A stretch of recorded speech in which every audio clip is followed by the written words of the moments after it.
And now, here they are, the Beatles!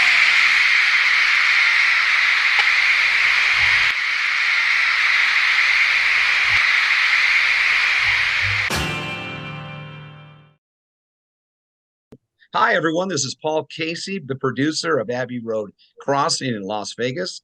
That's downtown at 610 East Fremont Street. It was created 10 years ago, 2014, and it was with the support of the city of Las Vegas and the help of the Las Vegas Convention Visitor Authority. We're very proud to be associated with the El Cortez Hotel. So if you ever come downtown Las Vegas, you can visit Abbey Road Crossing. It is open 24 hours a day. And behind me, as you can see, there's a photograph of the crosswalk. We play tribute to the Fab Four, the Las Vegas's version of the Beatles, with green being for John Lennon, pink for Ringo Starr, blue for Paul McCartney, and red for George Harrison. It's an exciting place to visit. We also have a mural that is there adjacent to the crosswalk. And we also have the handprints of the Beatles drummer, Ringo Starr. I had the great pleasure to meet him in 2000, I think it was 15, March of 15. And the city of Las Vegas recognized him for his entertainment contributions, as well as his presence and historic impact on our great city, the entertainment capital of the world. There's lots of video information on that on the Abbey Road Las Vegas Facebook page, as well as on the website. Today, I am really honored to have two men that I've known for a long, long time. They're incredible sources for information regarding the Beatles. And honestly, they're two genuine, humble men. Their contributions are immeasurable, and you're going to meet both of them. So we're going to be introducing them. One is Mr. Dennis Mitchell, Breakfast with the Beatles. He is a radio host with an international, worldwide syndication of his show. And he is past, he used to be here in Las Vegas. So I used to bother him all the time. Now I just call him up. And he's very kind to take part. And then my good friend, Mr. Steve Meyer. And I've known Steve through the Las Vegas Convention Authority, but his history is very deep.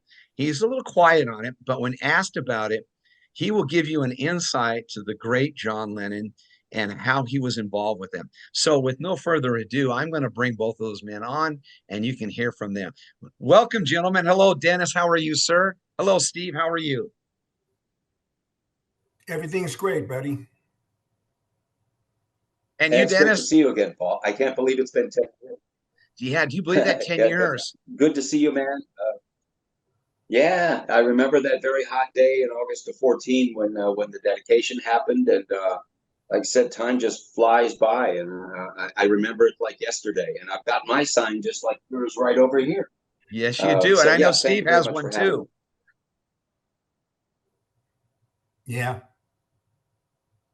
Yeah, Steve was part of that presentation with Carolyn Goodman as well. And I was a little skinnier then. I got to wear a John Lennon type outfit as we replicated the famous Abbey Road LP with the Beatles walking across it.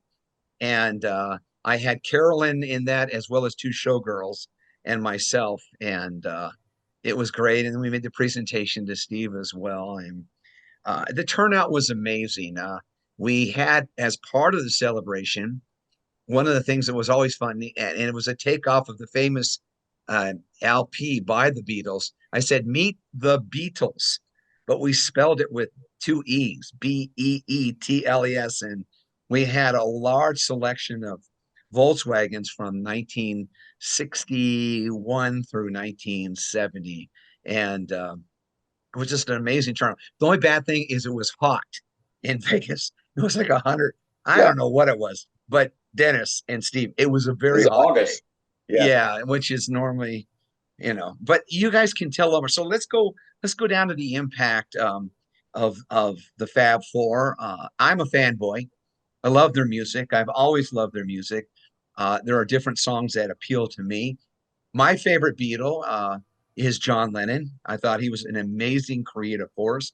He kept the reins, or the focus on where the Beatles should go, and keeping them on the cutting edge. In other words, as it was told to me about my son's mom, the Beatles never lost their cool.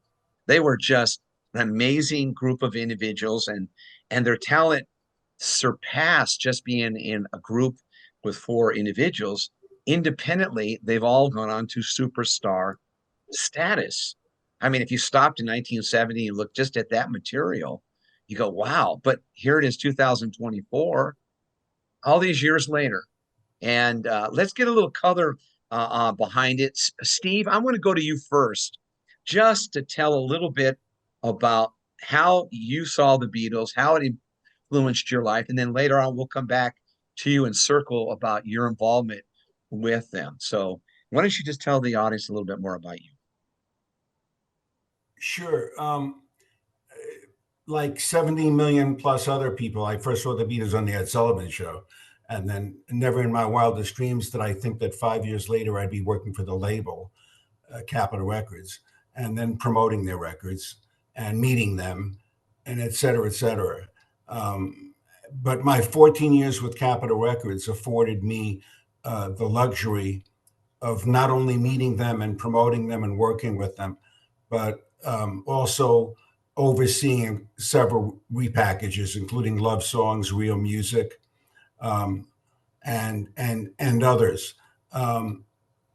Their cultural impact, which is overwhelming. Of course, we know now that they teach courses on the Beatles in every college and most colleges and universities. And for those people that don't go to the universities, they should listen to Dennis's show because he's educating people every week about the Beatles. His show is amazing. It's a wealth of information for anybody that loves the Beatles or wants to know more about the Beatles. It's the best show about the Beatles on the radio. But their impact in the world, in pop culture, is overwhelming, and most people have no real idea just how much it was. You know, we read today that Taylor Swift is selling out stadiums all over the world. You know, but in 1965, the Beatles were the first that ever played a stadium. Not Elvis, nobody before the Beatles had ever played a stadium. And they played Shea Stadium and sold it out, and other stadiums, Candlestick Park and everywhere else. That was 1965, and they were selling that. And of course, at that time, it was unheard of. And to be honest, when they booked those venues, a lot of people thought that they would never fill them, which they did rapidly. But they were the first ones that created stadium rock. The amount of firsts that are in their legend are overwhelming. They were the first ones to ever receive top 40 airplay without having a single. They put out an album called Rubber Soul, and they told Capitol Records' parent company, EMI, no single, much to Capitol's dismay, by the way. And, radio, the album went to #1 immediately, and radio was forced to pick a track. That track universally became Michelle. And it sold the album quite well, but the Beatles refused to have a single. And that was the first time, again, no artist, Elvis Presley, nobody had ever accomplished that at top 40 radio. And they followed that up with no singles from Sgt. Pepper, the Double Pocket White Album. And it didn't make any difference because they were all over the airwaves. So I could go on and on for an hour and a half about their cultural impact. Getting to meet them and talk to them, however briefly, John was the only one that I spent more time with. I spent an entire evening with him, and then a little after that, a dinner.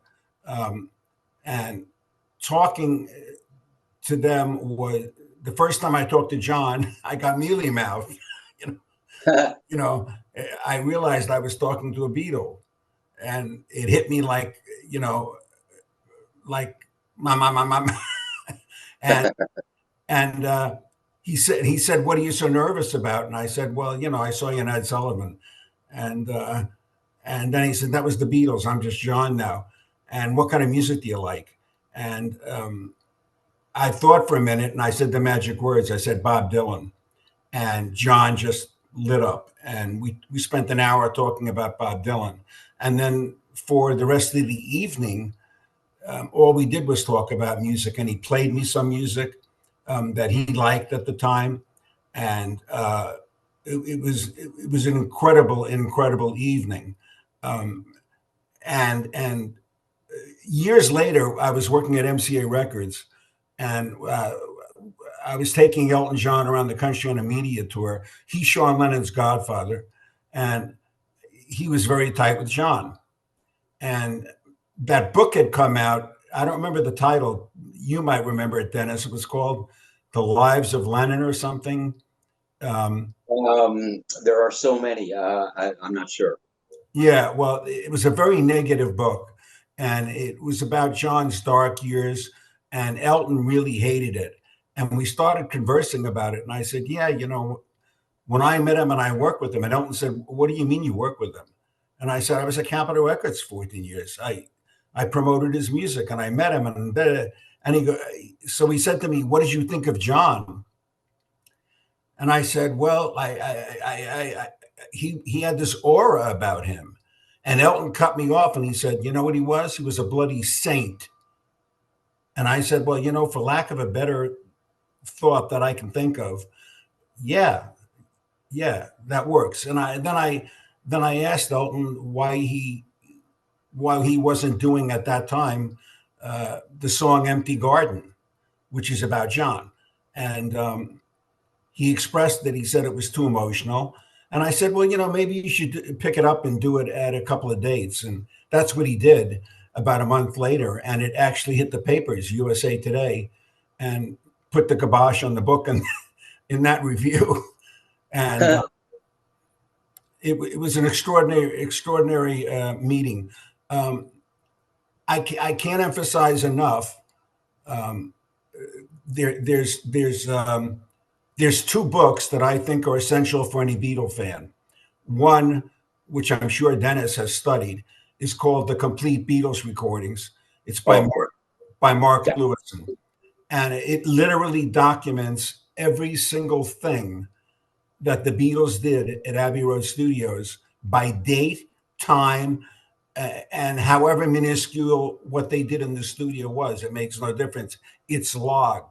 And the author, Mark Lewison, spent years putting that together. It's an incredible document. And everybody who likes the Beatles, I encourage you to get that book. You can buy it on Amazon. And the other book, which I love, whenever people talk online about, what this song meant? Here's what it meant.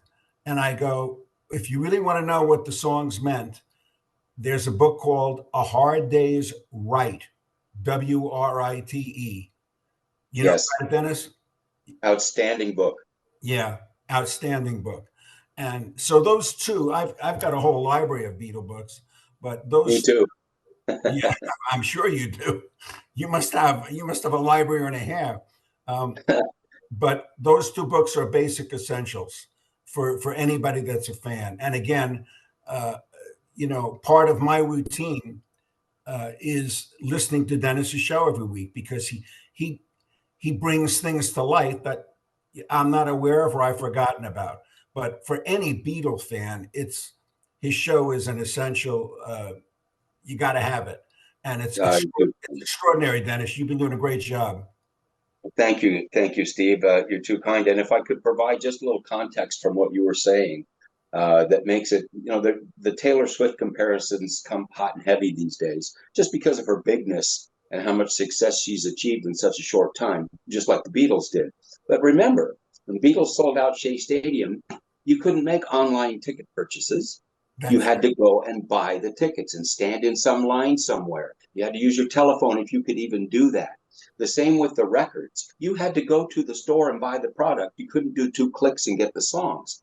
And so that makes what they did even more remarkable for the time, for 1965. Word of mouth, telephone, writing on pieces of paper were still our main forms of communication and getting things done.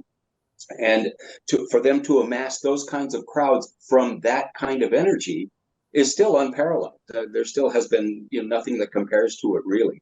And Taylor, bless her and her success, and she's a wonderful performer. She puts on a hell of a show, but for me, it will always boil down to the songs. And I challenge anybody to rattle off 5 Taylor Swift songs real quick that will last 10 or 15 or 20 years from now. They're pop songs. They tend to come and go. They're good. They're well done. She's one of the best at what she does. But it's different. The parallel is only on the degree of success, the bigness of it all. But I'm saying it's more impressive what the Beatles did because of the time frame in which they did it. It's nothing short of remarkable. It is. Let me ask a question here for you guys. Let me go with an idea here. So far, we're looking at the impact of 60 years later, the Beatles are in America. I'm going to come back to Steve in a little bit when we get past the Beatles as a group and then individually with his time with John Lennon. But I want to ask, and that's the question I'm going to go with you on, Steve, is when you asked him questions, did you ask him what motivated him, what inspired him, rather than just he puts out material? There must be there. But let's go back to Dennis. Now, Dennis is the radio host, Breakfast with the Beatles. He's probably covered this material, and he still will have years and years to still cover more because he's never going to be able to cover it all. So let's go to Dennis. And Dennis, you were a Las Vegas radio host, and now you're an international, worldwide syndicated radio program. Your influence, or how you were impacted by the Beatles, tell us about that. I'm loving to hear that. What brought you to where you are now? Well, I was 9 when the Ed Sullivan Show was on. I was not allowed to watch because I had a very strict dad who didn't like the Beatles. So that's my sad story of February 9th. On February 16th, I arranged to go over next door and play some board games with the cool kids. And they were watching Ed Sullivan, and that was my first exposure, as well as to the music. Cool can't be stressed enough. It was all about being cool. The cool kids at school listened to the Beatles. Everybody listened to them, but the cool kids knew when the records were coming out, knew all the details about each one of the Beatles, had Beatles collector's cards. So it was all trying to be in a circle of cool. But what trumped it all was the songs. And the first time I was ever over at the next door kids' room and they threw on Meet the Beatles, I was mesmerized. I couldn't believe these sounds. And my second question was, why aren't these on the radio right now? There were only a couple of them that were being played on the radio at the time. But in my 9-year-old brain, it was like, well, why isn't this on all the time already? The songs had an immediate impact. I learned about love and romance through those songs. Later on with John, I learned about politics. They were a huge part of my upbringing and the shaping of all my opinions and worldview. They had that much of an impact, and I was just a regular, kid from Southern California. Think of the millions and millions and millions more. They definitely influenced and changed a generation, not just of Americans, but people the world over. And what's been heartening to see is the lasting impact. And that, like I said, you can't avoid it. It's the songs. Those songs will always have something for someone in there. And even the people who look back, or the 20-somethings, the 21st century people who look back, there's no way it could have been that good. There's no way it could have been that big. Put on Lucy in the Sky with Diamonds. Put on even I Saw Her Standing There, and then they go, oh, it sinks in that it was the songs, the brilliant songwriting and crafting of those songs. So all through my teen years, it was all about when is the next Beatles record coming out. When they broke up, it was 3 heavy years of denial for everyone. No, those are rumors. No, they're not. They'll never break up. They're timeless. They'll be with us always. And then we had to, grow up and realize that this is what was going on. So when's the next solo record coming out? How much like the Beatles will it sound like? And thankfully, all of the first solo efforts were very, very Beatles-sounding records, and we still enjoy those to this day. But obviously, our tastes as fans had to shift toward what the solo artists were doing. And what you said about John being your favorite Beatle, I would bet if you took a poll of the kids when they were the hottest, right?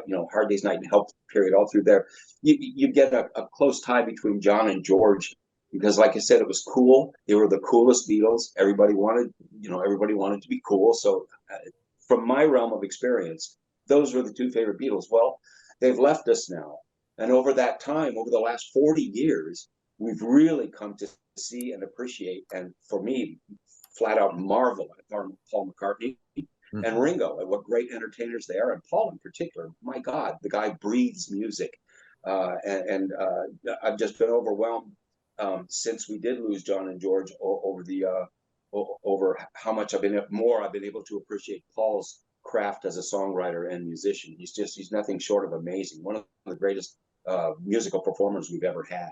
And well, I was lucky. I was lucky enough to meet, as you know, in 2015, I was lucky enough to meet, and actually, this is rare, I'm told, to spend quality time with Ringo Starr, and I could see why he was so beloved. I mean, he was just a fun guy, and he was like, I don't know if he had a sad moment. I don't know when it was, because he always projected a positive image. And when he met the mayor for the city of Las Vegas at the sign, and he met the president of the convention authority and the Fremont Street experience, as well as Fremont East, he was talking about coming into Las Vegas. And that's where I'm going to gravitate next, about how they came in, and he said how small the city was. They came in the middle of the night, but he was always saying peace and love, love and peace. That was it. I mean, he was just congenial, and I spent 25 minutes with him, which was, I was told, is very rare. Wow. And we talked about everything. And he almost, the funniest thing is when he was doing his handprints in the cement, which is on display at the Abbey Road Crossing, for everyone there, he almost lost his cell phone. It started to fall out of his pocket. And I said, well, if it sticks there, what happens in Vegas is going to stay in Vegas. He goes, oh, I can't do that. He took it and he stuck in his back pocket, or whatever. It was very humorous. Dennis, you're the aficionado. You know these things, and so you're my to-go guy here on this. Were the Beatles ever encouraged to sing other people's material in their early beginnings of the recordings, or was it just they just chose to do that because it was fun? Well, when they were kids, those were the records they bought down at the dock. If you mean covering other people's material, that was their whole repertoire. That was all they knew. While they were fledgling songwriters, John and Paul, and coming up with their own little tunes. But even to hear them talk about them in later interviews, they didn't seem to really have the confidence to go with that as a full-blown set of music when they performed live. So it was a great sampling of covers, and then a few original tunes as they got them written and got them in there. And then as their confidence built, the set list got taken over. And when the huge tours hit and Hard Day's Night released the first album with all Lennon McCartney compositions, that shows just how far they'd come in just 3 or 4 years. Because in Hamburg and at the Cavern Club, you're looking at probably 80-90% cover versions of rock and roll tunes, rock and roll standards, Chuck Berry songs. My Baby's Red Hot. They covered a lot of, in their first few albums, they were doing, cover songs, like you said, by Chuck Berry, and, Motown songs like Money. They loved American music. They ate, slept, and drank. John used to tell me that he used to spend every extra penny he had on buying records. Yeah. And they would all listen to the records and try to learn parts back then, before they were the Beatles. I mean, when he was in skiffle groups and stuff. Sure. And their songwriting grew out of their, I think it grew out of obviously their passion and their desire and their talent, but it grew out of their love for the music. And not only did it start, but when they started songwriting, and it was a floodgate, because not only were they writing songs in their early years for their own albums, but they wrote Peter and Gordon's hit, A World Without Love. They wrote Bad to Me. They wrote the Rolling Stones' first chart record, I Want to Be Your Man. Right. Yeah, I mean, one after another. I mean, and it kept going on. As songwriters, people talk about the Beatles, and they talk about them as a band, and I look at the Beatles as a group of extraordinary musicians. I look at the Rolling Stones as a band, but I look at the Beatles as an extraordinary collection of talented musicians that were beyond being a band, because it's 60 years later and we're still talking about their music. And that's because their songs have withstood the greatest test of all, the test of time. And I agree with what Dennis said earlier about Taylor Swift. She's a great singer, songwriter, performer, everything. I don't know whether we'll hear Taylor Swift songs in 20, 30, 40, 50 years. I don't know if there's any artist since decades ago that we'll be hearing 50 years from now. But I'm sure we'll be hearing the Beatles, and they'll be studied just like they're being studied today. Right. Do you think, here's an open question for Dennis. Thousands and thousands of bands that were formed.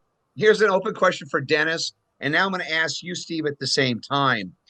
Did they have particular artists that influenced them or inspired them? Did John say, hey, I really like, well, you said he obviously liked Bob Dylan, but were there other people that, say, McCartney, thought was very hip, cool, and he liked that?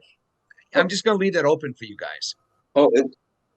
In the early days, Little Richard, they revered Little Richard and Roy Orbison and Fats Domino, and the great R&B and even doo-wop artists of the day. They loved those people, and there's famous pictures of him hanging out with Little Richard. I know John even referred to him in recording the rock and roll album, and so it was the pioneer Jerry Lee Lewis. All the kings of early rock and roll, and Elvis. They all loved Elvis. Can't be discounted, right, Steve? They really, really loved American R&B music. If you want to hear how much they loved it, next time you listen to Lady Madonna, just think Fats Domino. and you'll hear it immediately. But they loved Chuck Berry, who John played with years later on the Merv Griffin Show live, and it's on YouTube. You can see it. But that evening that I spent with them was in a little room off of the suite that they were staying in at I think it was the St. Regis, and he had John. The only record player in John's room at that time that I was there was a 45 record player, and John had 45 stacked 2 feet high and all over the floor. And all he did was, have you heard this? Have you heard this? Have you heard this? And then I would say, have you heard this? I'd ask him a question. They loved American music, and they loved, I would say after working there, that if you had to pick a genre that they loved the most, I would say it was R&B. Yeah. And let's go to that question. Let's go to that question, Dennis. You can fill it in. So I'm hearing about these influences. Who were their influences when it came to the harmonies? I mean, they were interjecting old school harmonies with a rock attitude. And I don't remember too many people during that era doing anything like that. Am I wrong? No, and that endeared them to so many people. And the easiest answer of all, and I know Steve would agree, is the Everly Brothers. They love those tunes. They love those harmonies, and you can hear them flat out emulating that on many of their records, right, Steve? Exactly. And they did it in no way to copy. They did it because they loved the music. Back in the USSR is a tribute to the Beach Boys. Right. Harmonies again. Yeah. So they didn't hide it. They celebrated that, and they enjoyed it, and they loved doing it. And of course, if you've seen the Peter Jackson 8 Hours and all the other outtakes from the Let It Be, Get Back sessions, there's hours of them doing oldies. Yep. Shake, rattle, and roll. Yeah, they're great, wonderful segments. Mailman, Bring Me No More Blues. Buddy Holly, another giant idol of theirs. Yeah, throughout their existence, they continued to pay homage. There was never oh well, we've done that and left it behind. No, it was ingrained into what they did. And years later, Paul McCartney bought Buddy Holly's catalog. Oh, is that true? I didn't know that. Yeah, I didn't know that. Wow. Yes. Let me ask you. Okay, so did a you guys are TV special about it. This is interesting listening to both of you. What would you say was the most impactful albums, and then probably single would probably be followed, because probably most people were introduced to a single first before the LP, but I may be wrong, so I'm gonna leave that up to you. But say, let's go to 1964. Why was it so historic for these guys coming from Liverpool, bringing their music to America, and what was the impact on Americans? Either one, you guys can answer this one. Well, go ahead, Steve. Well, the impact specifically where? In the United States. Why would America want to pay attention to four men singing songs out of Liverpool? Well, it was an explosion.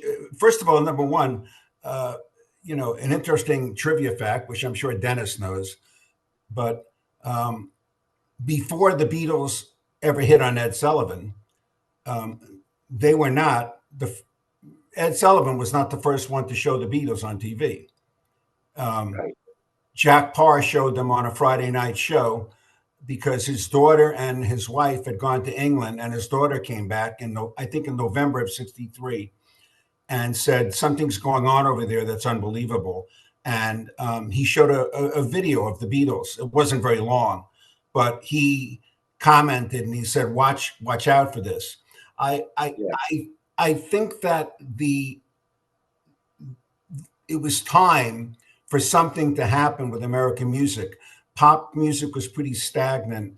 It was mostly solo artists and a lot of novelty records, and nobody was really selling albums other than Elvis. But the Beatles albums outsold Elvis, by huge amounts. But when they sang and when people heard their first cuts, whether it was Please Please Me, I Want to Hold Your Hand, She Loves You, the kids went out all over the country and started buying albums on VJ and those other labels. You know them more than I do, Dennis, but they started listening to Beatle albums. I remember listening to that VJ album at many, many parties. That was my senior year in high school, before actually Meet the Beatles came out. And we kept saying, when we listened to this music, where's it coming from, and who is this group? By the time Meet the Beatles came out, and after the Ed Sullivan Show, it was just an explosion, and it was fresh, and it was new, and they looked different, and the music was engaged. Let's face it, the music was engaging. It was great songs. Yeah. One quick comment, real quick. For those that are listening, they may not even know who Jack Parr was. Who was Jack Parr, Dennis? He was like the precursor to all the Johnny Carson late night show. Exactly, the Tonight Show of it.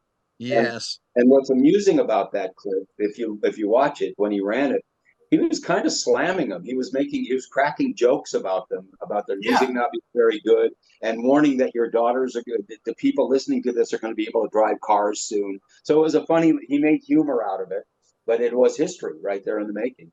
Whether he knew it or not, do you think the interest? But yeah, there it is. Do you think the interest for the Beatles is because, with all due respect, a new generation was coming up? Now, remember, Kennedy was now president of the United States.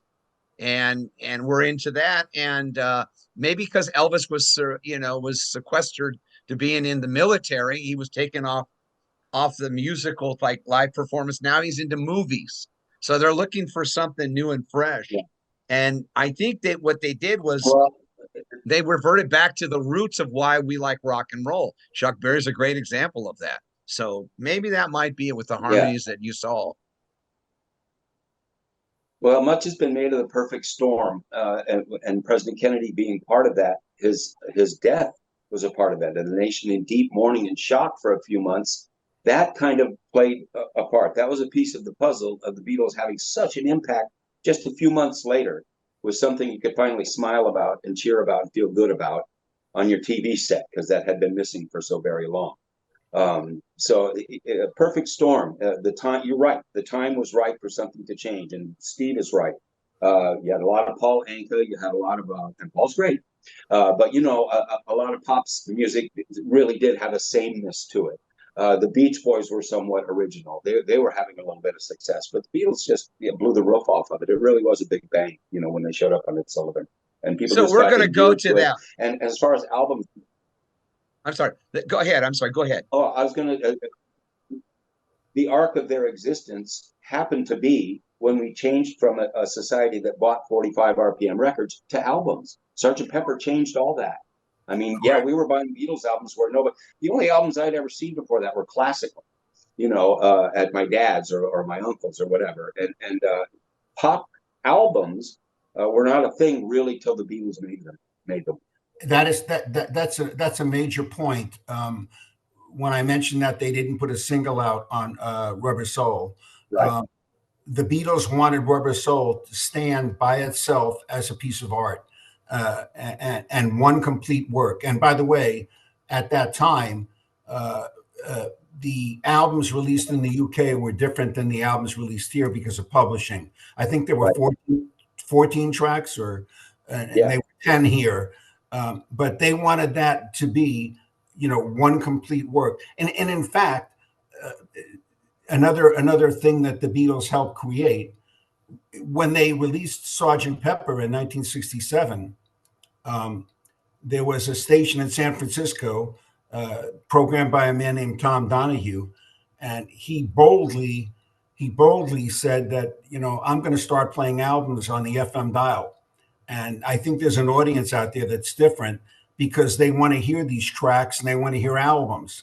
And he started a format back then that was called album-oriented radio, and it was quickly successful. And it you know, stations popped up in every major market in the United States. And I would say, you know, if you could go back and look, the reason for that was largely because of what Dennis just said. People started buying albums, not just singles. And they did that. Not the Beatles led the way, but they bought the Rolling Stone albums, they bought the Who albums, the Elton John albums, all of them. That's, interesting. Isn't it weird? That was a time when you bought an album and all the songs were good. Yeah, now exactly. You don't. Dennis, so let's lead it up to now. We're 60 years ago. The Beatles are coming to America. They're performing on the Ed Sullivan Show, February the 9th, 1964. Why don't you give us some little bit of background for that? And then they toured the United States, correct? Well, yes. Shortly after that, actually, it was later in the year. How many cities did they perform in on their first time to America? How many cities? Correct. Oh, you got me. I want to say 15 or 16, somewhere in through there. But as far as the Las Vegas show, if we could, we're going to that next. Talk about that a little bit. Yeah, that's what I want to bring you to. Oh, all right. Okay. Did they come right out? The tour opened. I'm sorry. Go ahead. Say that again. I said I know they played in February on television. Did they immediately play after that in a designated city before they got to Las Vegas? Oh, the only concert during that visit with Ed Sullivan was at Washington, D.C. That was their first U.S. concert. And It was, I believe, 2 days after the Ed Sullivan appearance. And they also did Carnegie Hall, which is the least, there are no known recordings of it. That's amazing. Photographs. That's amazing. It is to me, of all the shows, you'd think there would be, you know, lots of bootlegs and stuff. There's very, very little material. I know there's some stuff out there on the Washington DC concert is available online.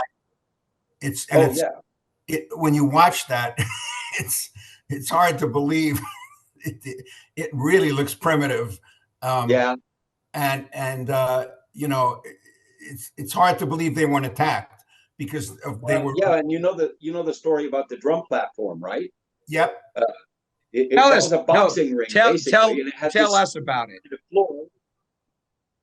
You know, It was a boxing ring, you know, sometimes, and so it had this spongy kind of floor, and Ringo kept falling off the stool during rehearsals, and you can watch the video and see he's still struggling with it as they're doing this show. they're right. So They're right they in the middle sounded of the great. audience. They're right in the audience. It was a radical difference. I saw them at Shea, and I have to say that that's the best thing I can say. I saw them because you couldn't hear them because Yeah, the minute they walked out, it was deafening. It was a roar. Yeah. I saw them at Forest Hills too, and Forest Hills, at least I could feel Paul's bass in the oh, I see. in the seats, you know, and I could feel a little of Ringo's drum beat. But Wow. Shea Stadium, the best you could do was just you know, you tried to. The only time you could hear them was in between songs. If Paul or John talked and said something, you could basically get the message. Okay, But you couldn't hear the music. And by the can't way, imagine. I don't know if I'm sure Dennis knows this, but you can watch that online as well. And not many people know this, but after that show was recorded for broadcast TV, they realized the sound wasn't good. So the Beatles re-recorded the sound in a studio for that video. I don't know if Yeah. you knew that, Dennis. They lifted some of the tracks from Hollywood Bowl because the Hollywood Bowl concert sounded pristine. And so, yes, for the 65 Shea Stadium TV special that came out of it, many of the songs were dubbed in from Hollywood Bowl. Actually, Steve's right about that.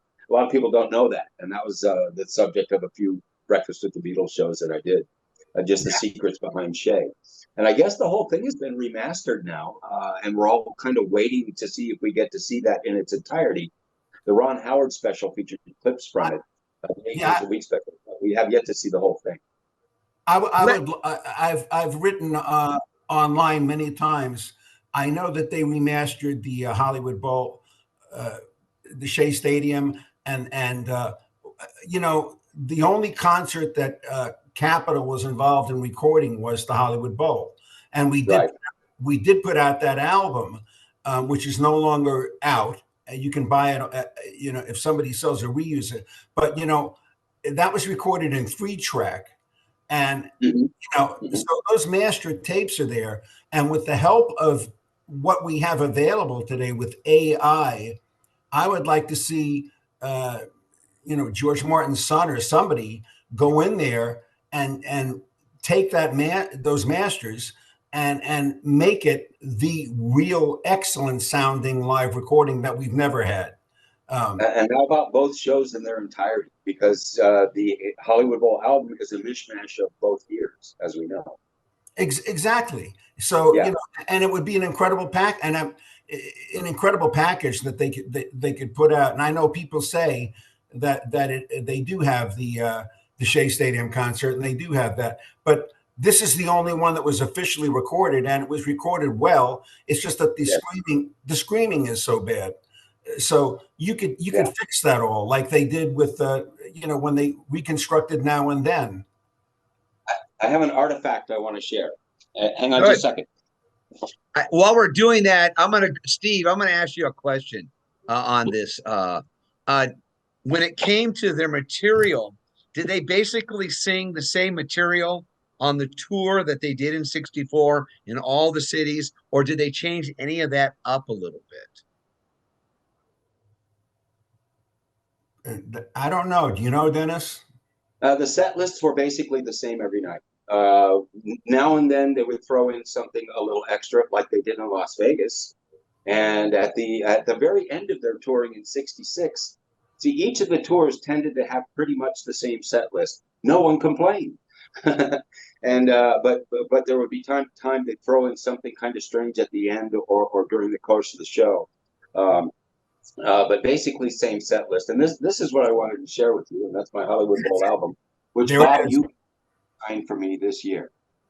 Oh, We held goodness. an event here in Santa Barbara, 60 years of Beatlemania. We had Bob Eubanks on stage. He thrilled the audience with all the stories of putting on. He mortgaged his house to put these shows on, and he's quite a fun, lively guy. And he signed this album for me, so I had to at least share that with you. I wish I had Nice. kept my copy. I Oh, wish I had that.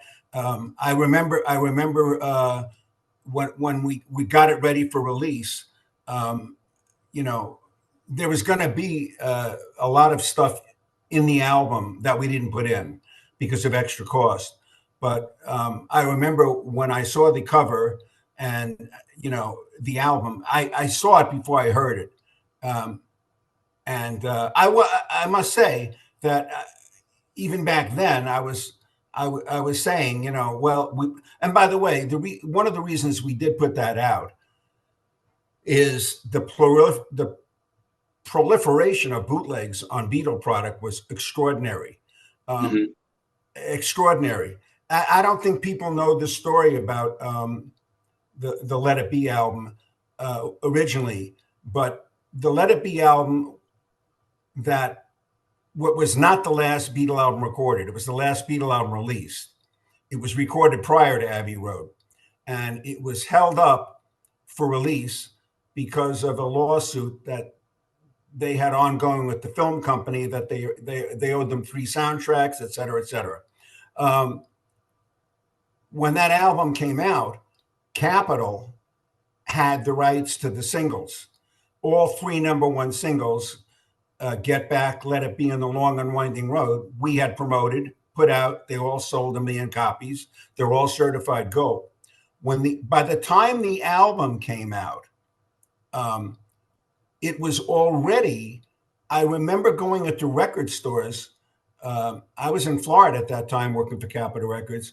I remember going into record stores, and the guys that I knew behind the counter would say, "Hey, psst, come over here. You want this?" And they would pull out, the album jacket, which was white, and it just said "Get Back." And I would take it home and I would listen to it, and they were what ended up being the Let It Be album. Now the bootlegs were no near as good in quality, but you heard all the songs.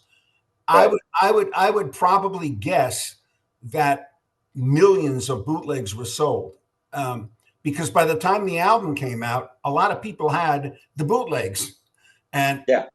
that album, which they anticipated selling, it was going to be the greatest Beatles album because it was the last Beatles album, and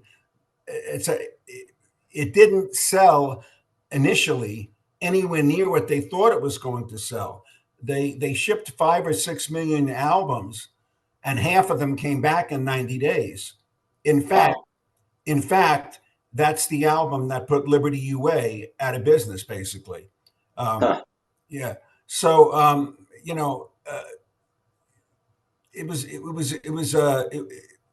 glad that they've reworked that album, and I'm really happy that we have a live document of the Beatles in the studio making that record. That's a historical, important document. Yeah. The first bootleg album I ever bought was one of those, and it was in Riverside, You're admitting, California, you're going to downtown. admit that? White cover. You crack me up. Yeah. Dennis. Yeah, it had a pasted cover of a naked pregnant lady, and it said "Get Back," and I was just marveling at all the songs. You're right; it was crappy quality, but I got to hear those songs before Let It Be came out, so that was quite the attraction, So I'm going to change the direction now. I'm going to focus in on Las Vegas, where all 3 of us we're tied together, and how we've met each other, worked together, and have a fondness for guys that came through here. Can you set it up, either one? I'll go with you, Dennis, first. Set it up. Why did they choose Las Vegas as a city in the middle of the summer when it's hot to come and perform here? And can you talk about that? Sure. There's the magic word again. Cool. John thought it would be cool for the Beatles to play Las Vegas. This is the way I always heard it. Was that he said, yeah, try to get us a gig there, because it's this weird wild city out in the middle of nowhere, and they just thought it would be a hoot to play.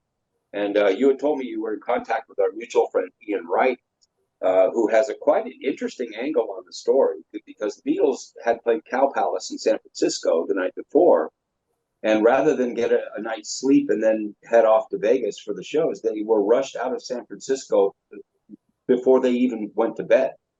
And they arrived in Las Vegas in the wee hours of the night. And Ian has some leads on the story that there were death threats and there were some security issues that prompted the Beatles to change their schedule and get to Las Vegas that much faster.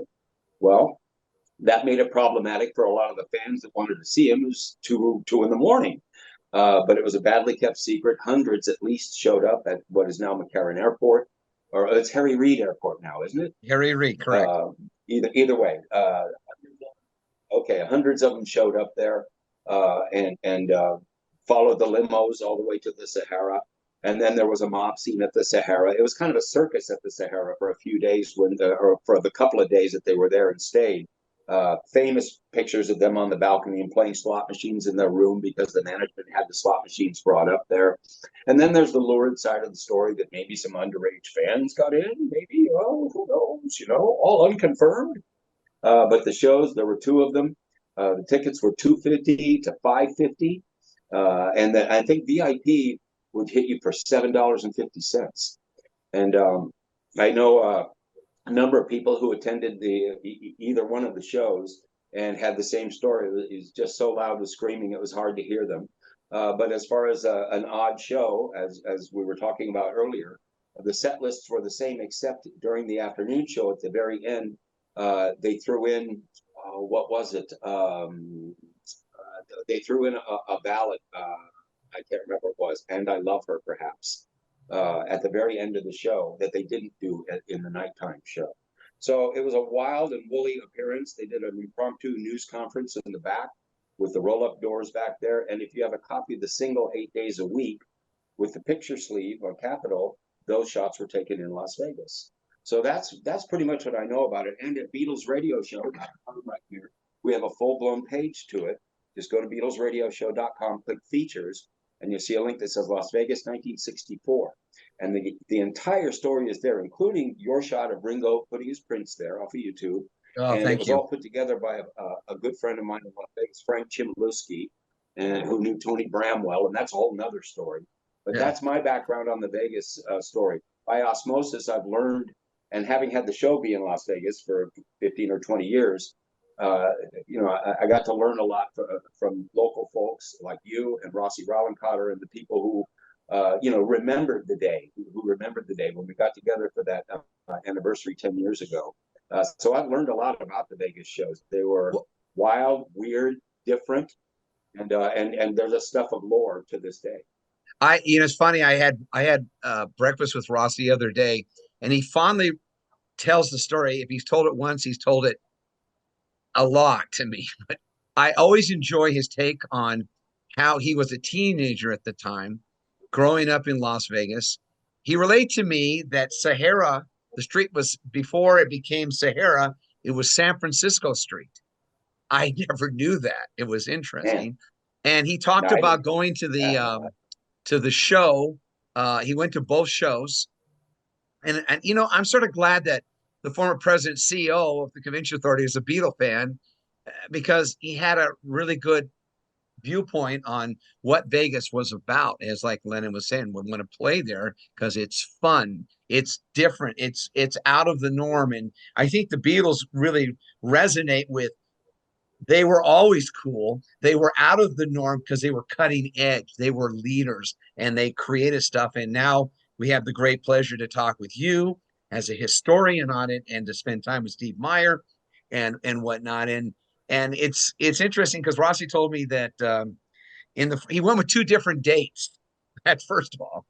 And he said that he brought the one to the afternoon. He got a new one for the evening show. He'll tell you more next time we talk. And he was talking about them throwing the jelly beans at the other acts that were on there. I mean, only Vegas would put on, I don't know, campier type of lounge acts in front of them because their actual set wasn't that long. But it was just, amazing to hear that. And then in 2014, and I think, Steve, were you there when they did the designation or dedication to the Beatles in the convention center? No.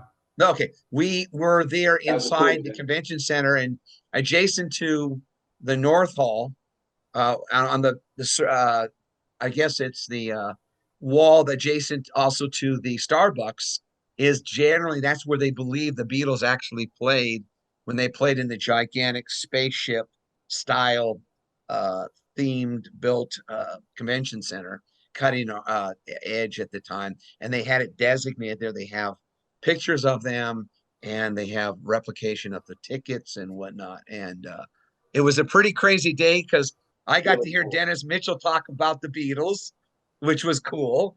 And then you had our county commissioner, Tom Collins, with his Beatle wig, which was a big thing back then, right, Dennis? Yeah, The Beatle wig.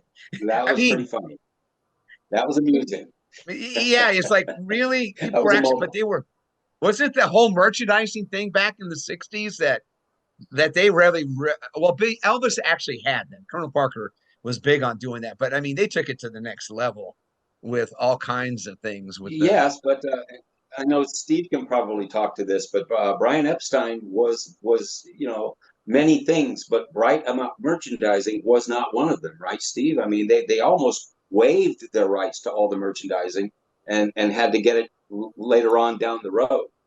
Yeah, I would say, I would guess, and I think it would be a very well educated guess, that prior to the Beatles merchandising, other than maybe Elvis, which I'm sure the Colonel was very involved in, but it wasn't a big thing because, frankly, no one had the impact the Beatles did when they toured or they appeared. So, I'm sure that the deals that were cut back then, by today's standards, would be pennies on the dollar. Mhm. Yeah. But, and I'm sure that Paul McCartney's merchandising, they license it. They don't do it themselves. Obviously, they license it to these giant companies, and it's multi-million dollars. Whatever Taylor Swift is making on her concert tour, you can guarantee that there's hundreds of millions made in merchandising.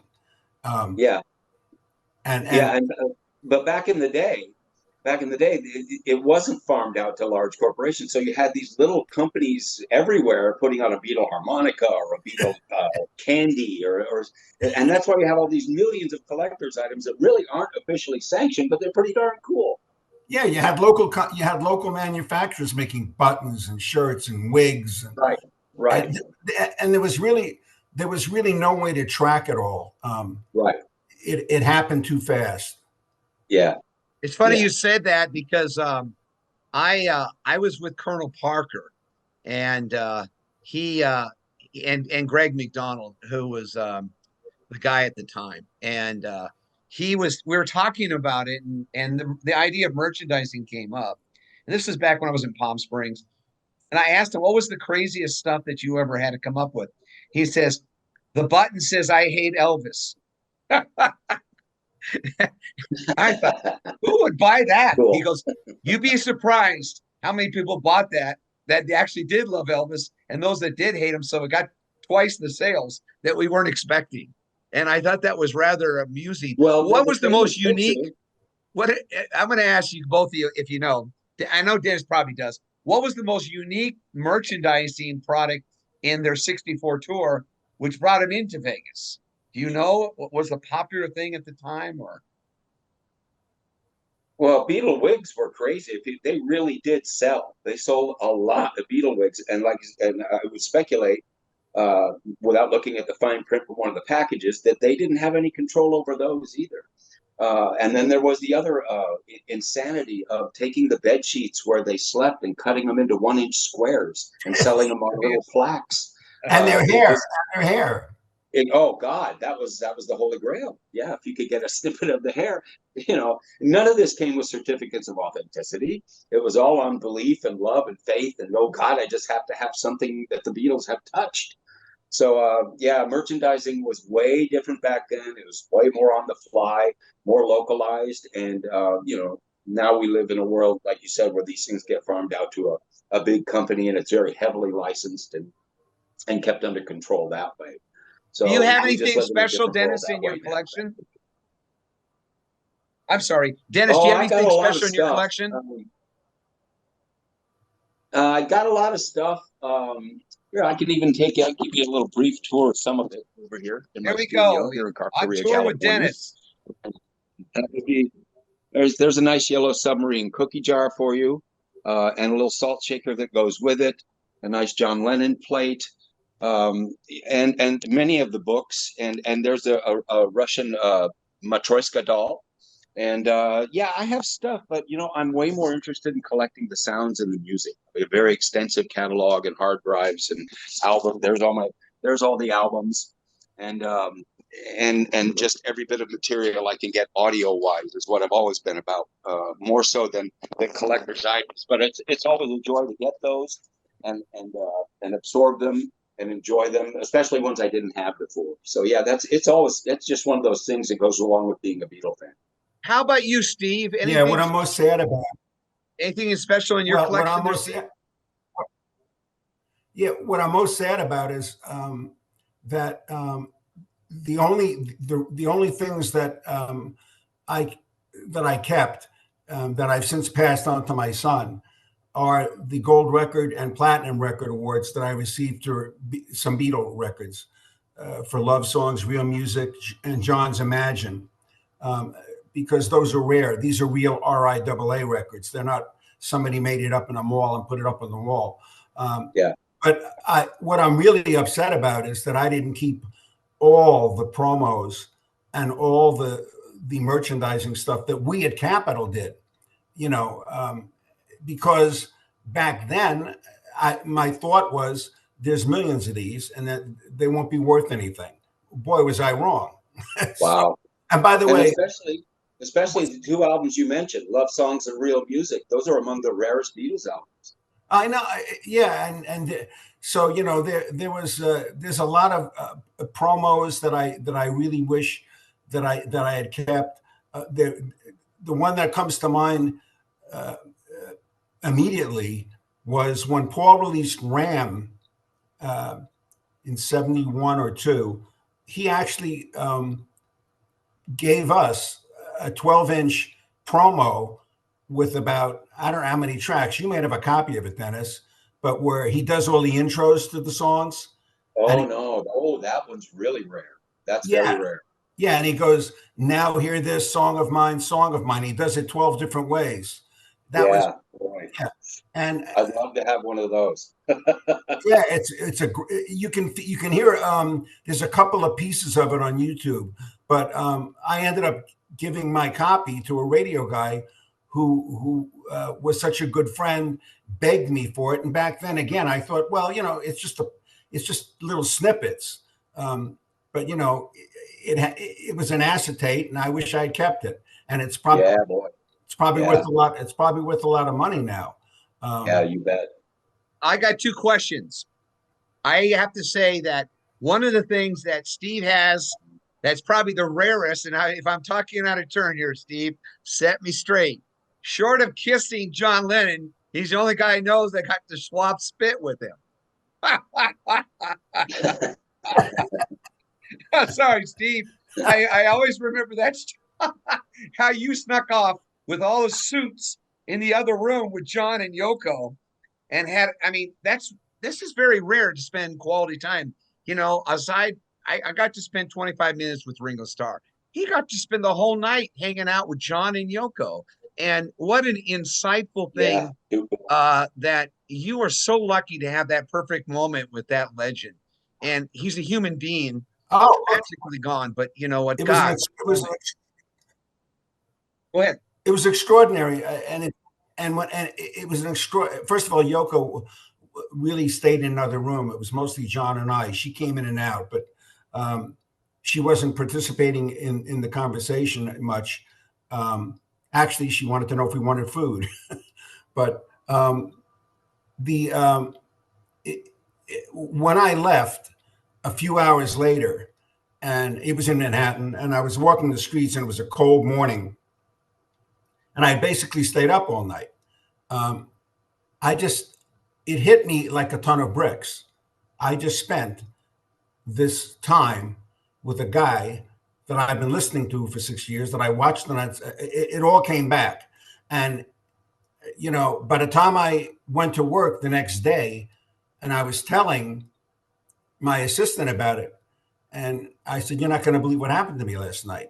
I called John to tell him the trade numbers on the Imagine album. It went to one, and he invited me over for a drink, etc. And she goes, "Yeah, sure." I'm like, "Oh, no, really?" Really? And then I told her the story, and a couple of days later, when somebody from John's office called to set up a radio interview, which I had to coordinate, we spoke again, and then I finally saw him again for a brief time. I if I had stayed in New York, I would have spent a lot more time, but then I went back to Florida for Capitol Records. I have to say, That's amazing, man. It would have been That's a hell of a story. you can tell, you know, for those of you that have never met Steve or Dennis, you're going to meet two of the most personal, genuine human beings that really are there because of their love and affection for this particular group of men. And in Steve's case, I've known Steve a long time. I actually traveled with him on several trips with the LVCVA. I only wish that it would have been out of character of Steve to say, "Do you mind if we get a photo?" Because that's just not the way he works. I was lucky to be at the convention center and working with them, and to have, I believe the oh gosh, I think it was the what do they call it? Their rule was you can only have one photographer and you could only have one videographer for Ringo. That was it. Anybody else couldn't make it.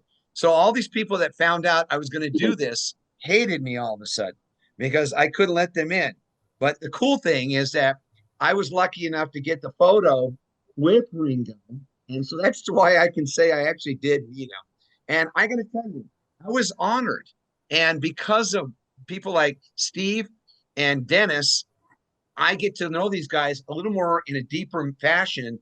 And with Dennis, it's always informative. You always have, "Paul, you got to check this out. Paul, you got to check that out." And with Steve, oh, I mean, I just shut up and listen to him. He tells the stories and is just, you're sitting next to somebody that really was privy to what I call historic moments. And it's just a lot of fun. So Las Vegas. So let's just hone in on Las Vegas for now, because it's the 10th anniversary of the Abbey Road Crossing, which was created August of 2014. I believed did we do it on the 20th of that year, or was it the 8th? Can't remember. It was one of those days. I think we did it the 8th. Yeah, because that's the day they I think it was on in England. I think that's what we did, but they performed on the 20th. I think what we did was we did that. I can't remember. It's 10 years of it. And then every year we usually did it on the 20th, as close, because that was always in. We'd always have the car show and have people like yourselves there. Yeah. And but the 8th was important because that's the day they actually took the photographs at Abbey Road. And have you ever been there, Steve, to Abbey Road in Westminster, England? No, I haven't. How about you, Dennis? Bucket list for me too. I got to tell you guys, no, I'm still waiting.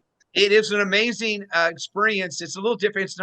It's our crosswalk downtown is very much the same distance. Barely one car can go through on each side. That's it. And they have the lighting is still there and whatnot, but they took the sign away that was on the wall there because everyone was stealing it. So they put it up on the building, and you honestly, you wouldn't even know it was what it is unless you were looking for it. You were like, "Where am I at?" But you see Abbey Road Studios there. And I was lucky enough to shoot a promotion picture for the Convention Authority back then. But I have to say, we have something in common. We used to have the medium there, and we had the two famous signs. That one was, I think, of the slipper, and the other was whatever it was. They were old Las Vegas signs, and Fernando would paint the mural on one, and we had two variations of it.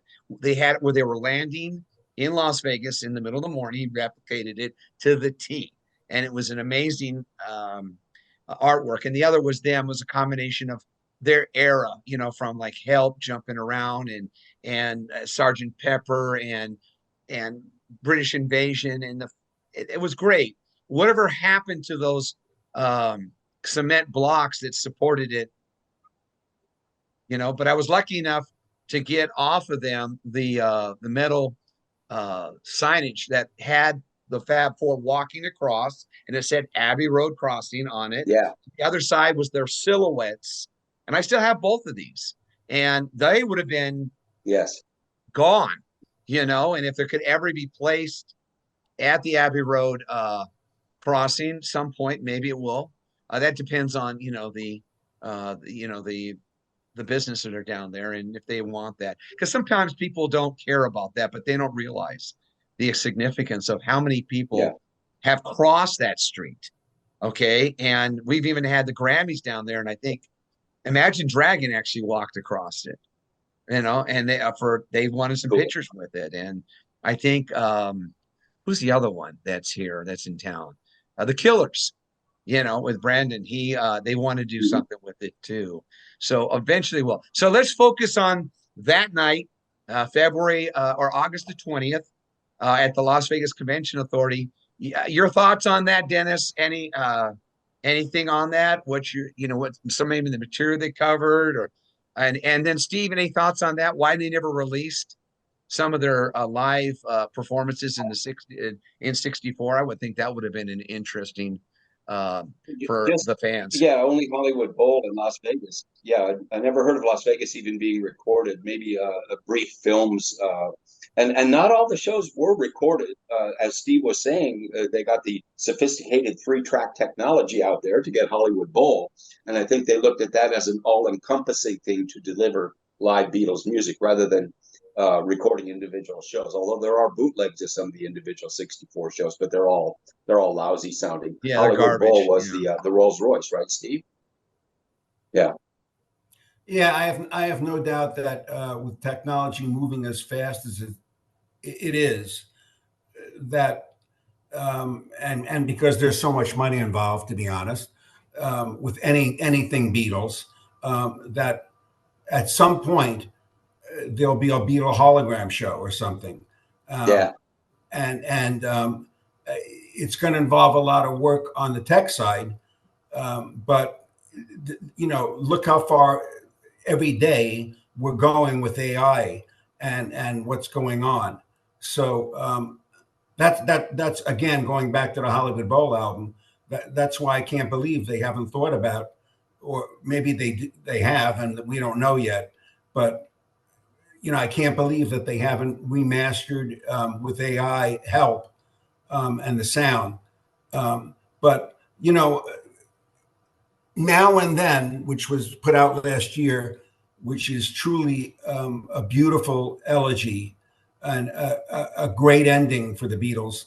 But by no means is it going to be the last thing we're ever going to see from the Beatles. Right.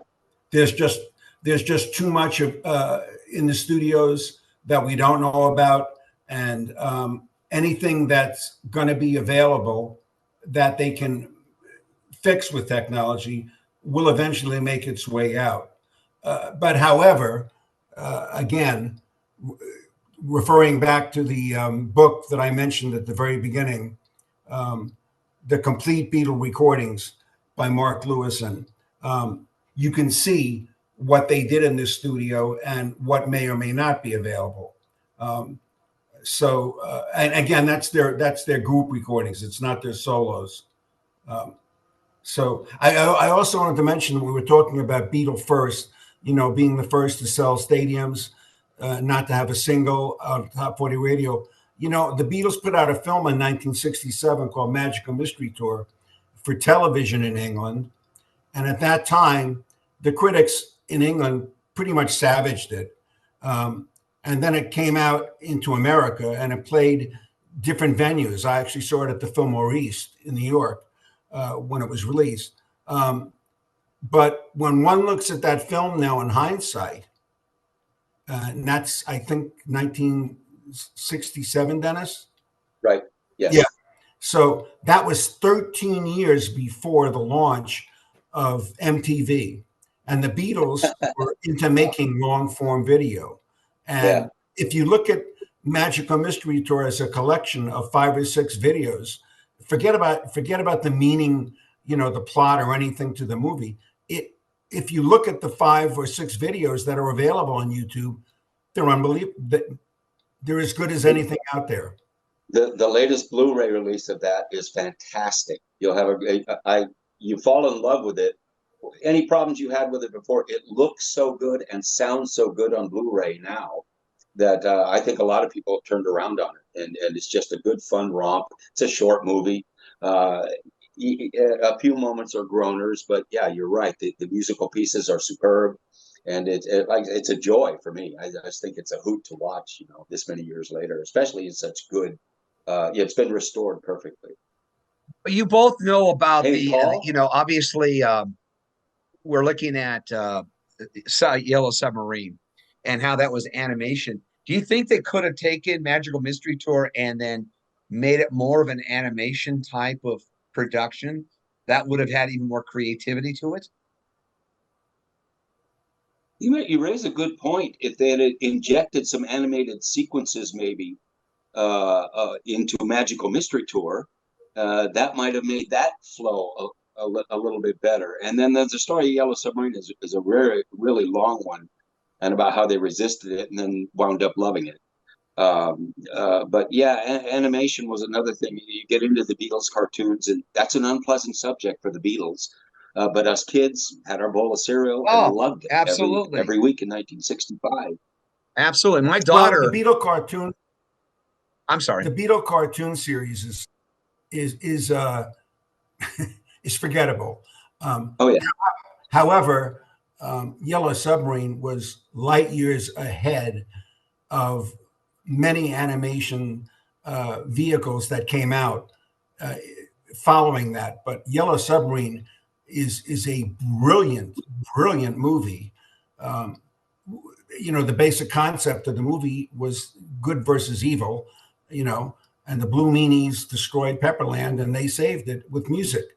And but the animation itself, coinciding with the use of the Beatles music, to this day, when I watch that, it's still, I wish they'd re-release it and put it out in select theaters.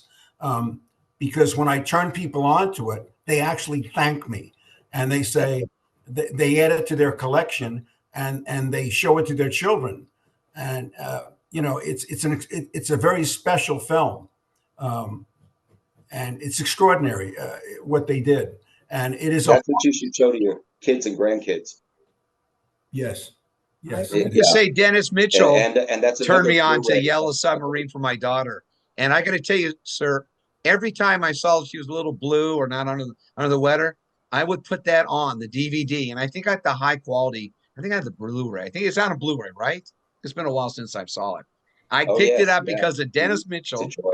And he said, watch this. And Jobina loved it. She'd be going, oh, excited. She was nonverbal, but she would convey emotions of happiness and loving it. And then my little guy, he watched it too. So they were into it. So it's very endearing to a child's mind. And I think that's the one thing we failed to do today, is that we should revert back to our child desires of saying, let's have fun. And these guys did it for us. And so we're getting toward the end here, and I want to wrap it up shortly with some thoughts. Yeah. Got some final thoughts here, Mr. Mitchell? I'll go with Steve. What's your final thought, sir? My final, actually, what you were just talking about, Paul, with Yellow Submarine, the film resonates with children, and it's a wonderful film for children because it is about good versus evil. And I'll end my story, this segment here, with the story that I told on about 100 radio stations the day after John was killed. I think I told it to Dennis, I'm not sure. But the night that John was killed, I was at home. It was a Monday night, and I was working on my records. I had a book in front of me with radio station targets and everything. And my phone rang, and it was a friend of mine. And he said, "I guess you're really upset." And I said, "What are you talking about?" And he said, "Well, you know, what happened?" And I said, "What happened?" And he said, "Are you watching Monday Night Football?" And I said, "No." He said, "Quick, turn it on. Howard Cosell just announced that John Lennon was shot." Well, I dropped my book. I turned the TV on, and I heard the news that the rest of the world heard. My son, who was 3 years old at that time, had never seen his father cry. And he came into the room, and I was sobbing. And I picked him up and put him on my knee. And he said, "What's wrong, Daddy?" And I said, "You know the Beatles?" And he said, "Yeah." And I said, "You know John and Paul and George?" And yeah. I said, "Well, tonight somebody killed John, and he's in heaven." And without missing a beat, my son put his arm around me, 3 years old. And he said, "Well, I know who did it, Daddy." And I said, "What? What do you mean?" He said, "Well, wasn't it a Blue Meanie?" Oh, wow. I said, "That's exactly what it was. It was a Blue Meanie." Wow. Yeah. That's heavy, man. That is That deep. really is. Thank you for sharing that, Steve. You shared that with me a long time ago privately, and every time you tell it, it makes me tear a little bit, because I was watching Monday Night Football when Howard said that, and I said, "No way, come on. Why would anybody want to kill this man who is a piece?" And because of him, it just reinforced how important he was to me. Before I say that, I want to turn to Dennis, and you know, we've talked about this, and the beautiful thing about today's discussion is been positive. There is something greater there that will come out of, yes, we will all pass on, but it's not that we leave this world, it's what we leave this world with. And people like John Lennon, Paul McCartney, Ringo Starr, and George Harrison really influenced a culture, and will still do it today, 60 years later, after visiting the United States. And we're talking about that.